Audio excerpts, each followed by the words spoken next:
According to British intelligence information, a large Russian military column has partially dispersed north of Kyiv. This is likely to aid a Russian attempt to encircle the Ukrainian capital, Britain's defense ministry said on Twitter on Saturday. It could also be a Russian attempt to reduce its own vulnerability to Ukrainian counterattacks. These would have already taken a heavy toll on the Russians. While the fighting continued northwest of Kyiv, the majority of the Russian ground troops are now around 25 kilometers from the center of the city of 3 million, the ministry said. In addition, the city of Kharkiv, Chernihiv, Sumy and Mariupol remained encircled while continuing to suffer heavy Russian shelling. But Russia is not giving up when it comes to the Maskirovka. After Facebook and Twitter, Instagram is now also blocked in Russia.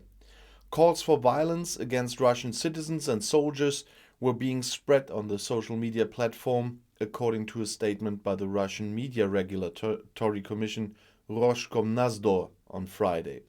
The Prosecutor General's office had previously asked Roskomnadzor to restrict access to Instagram and also announced the deletion of their own Instagram account. The background is a decision by the US company Meta, which includes Instagram and Facebook, as well as WhatsApp, to allow calls for violence against Russian troops in Ukraine. A Facebook spokesperson cited the phrase "death to Russian invaders" as an example of an exception to utterances that would normally have violated policies. This caused outrage in Moscow. Yeah, but they are the invaders and attacked a sovereign country. Russia's Attorney General wants to have the entire Facebook group Meta banned as an extremist organization.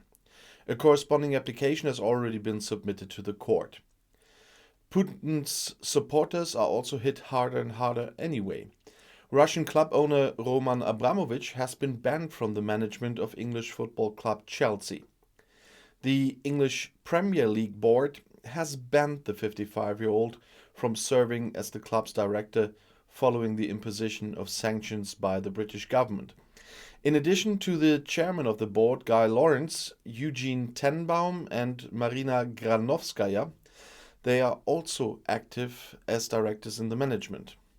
As the league announced, the decision has no effect on the training and game operations of coach Thomas Tuchel's team. Chelsea play Newcastle United today when I'm filming this video. And Britain on Thursday imposed far-reaching measures on Chelsea in connection with Russia's invasion of Ukraine. The club world champion is no longer allowed to transfer players, sell tickets for games and has to close all fan shops. The Russian owner Abramovich loses control of the football club for the time being. And while Putin is still sticking to his criminal war of aggression, Ukraine says things may be starting to shake. Ukrainian President Volodymyr Zelensky sees the first changes in Russia's position after the stubborn military resistance of the Ukrainians. Now they have started talking about something and not just making ultimatums, he told journalists in Kyiv. The president says he is happy with it, as it is the first time in over 2 years that Moscow has been willing to engage in dialogue. Already on Friday, Russian President Vladimir Putin spoke of movement in the negotiations.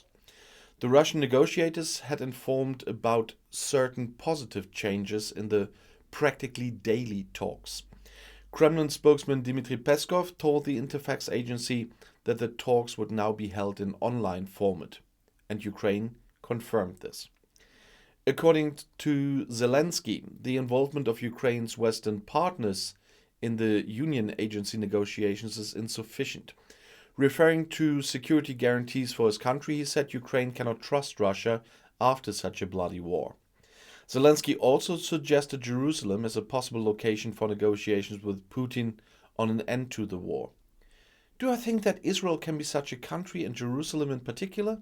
I think so, he said. A spokesman for Israel's Prime Minister Naftali Bennett in Jerusalem initially did not comment when asked. Both Zelensky and Putin had recently repeatedly telephoned Bennett, who had personally met the Kremlin boss in Moscow a week ago. The resentment within the Russian army seems to be growing more and more, and that could be one of the reasons. There were moments when we heard them, they mean the Russian soldiers, cry in battle, moments when they called each other names, that's not a sign of good morale, Samuel Cadillo told the British Telegraph. First, Focus reported on the Belgian who collects Russian radio messages from the front with his company Shadowbreak and has them translated. What we found is that the Russian soldiers are operating in complete confusion, says Cadillo.